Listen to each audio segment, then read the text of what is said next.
শাহজালাল বিমানবন্দর থেকে অনাপত্তিপত্র দেওয়া সত্ত্বেও উদ্দেশ্যমূলকভাবে সৈয়দপুর বিমানবন্দরে ঠাকুরগাঁও জেলা জামাতের আমিরকে তার ব্যক্তিগত টাকাসহ আটক করা হয়েছে।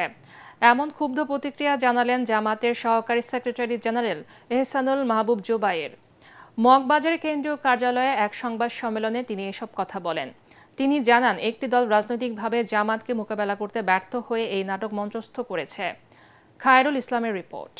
জেলালউদ্দিন প্রধান উনি জেলা জামাতে আমির ঠাকুরগাঁও, তাকে টাকা সহ অ্যারেস্ট করা হয়েছে। সৈয়দপুর বিমানবন্দরে ব্যক্তিগত টাকাসহ আইন শৃঙ্খলা বাহিনীর হাতে গ্রেফতার ঠাকুরগাঁও জেলা জামায়াতের আমির বেলাল উদ্দিনকে আটক সহ সমসাময়িক নানা বিষয় নিয়ে জরুরি সংবাদ সম্মেলনের আয়োজন করে জামায়াত ইসলামী।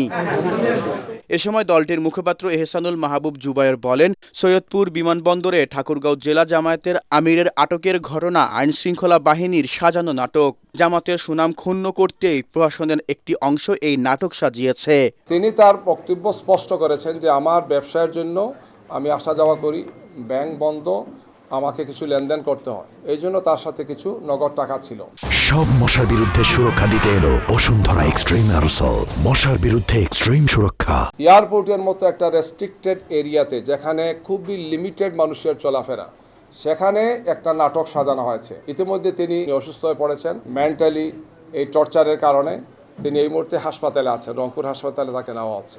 জামাত ইসলামীর নেতৃবৃন্দকে, জামাত ইসলামীকে বিতর্কিত করার জন্য এই ধরনের অপপ্রয়াস অতীতে হয়েছে।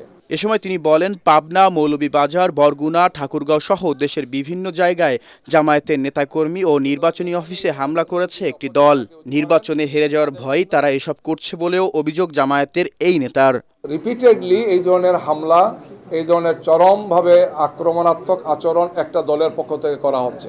মনে হচ্ছে যে তারা সাহস হারিয়ে ফেলেছেন, জনগণের সমর্থন তারা পাবেন না, এই জন্য এই ধরনের আগ্রাসী ভূমিকা তারা পালন করছেন। একদল সন্ত্রাসী মনে হচ্ছে যে শান্তিপূর্ণ সুন্দর পরিবেশকে নষ্ট করে একটি অস্থিতিশীল অবস্থা তৈরি করা এবং জনগণকে সুন্দর শান্তিপূর্ণভাবে যাতে তারা ভোট কেন্দ্রে আসতে না পারেন, এই ধরনের একের পর এক ঘটনা তারা ঘটাচ্ছেন। বিভিন্ন ধরনের নাটক সাজিয়ে যদি কেউ নির্বাচনকে বানচালের ষড়যন্ত্র করে, জনগণকে সাথে নিয়ে জামায়াত তা মোকাবেলা করবে বলেও জানান এহসানুল মাহবুব জুবায়ের। প্রশাসনের একটা অংশ যে কোনোভাবেই হোক, যে কোনো কারণেই হোক, তারা একদিকে হেলে পড়েছেন।